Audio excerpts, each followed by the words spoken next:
पढ़ाई का बहुत दिल करता है करने, नहीं सारे बच्चों को सुबह सुबह उठ के देखती हूँ, सारे बच्चे जाते हैं स्कूल में ही नहीं जाते। बस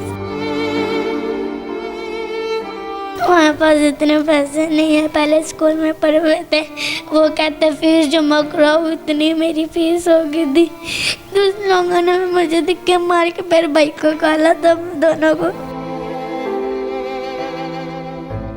हमने कुछ भी नहीं खाया, मेरा पेट सब कहीं सुबह से खाली हुआ है। जो मेरे दोस्त आते हैं यहाँ पर मुझे पूछ रहा होकर भाग जाते थे, कहते थे ये देखो मेरी मम्मा ने मुझे ये लेके दिया, मेरी मम्मा ने मुझे ये लेके दिया। हमारी मेरी हेल्प कर दो, मैंने स्कूल जाना है, जितने ही मम्मा ने कर्जे लिए हैं, मम्मा के ये टेस्ट है, प्लीज ये करा दो। बस मैं ये कहना चाहती हूँ, और राशन डरा दो बस, और कुछ भी नहीं, बस ये चीजें दे दो।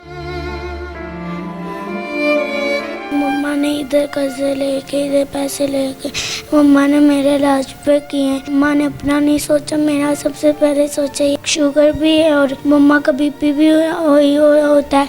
जब मम्मा मंजी पे डालती है ना, बेहोश हो जाती है, ऐसे लगता है जब मम्मा मर गई है।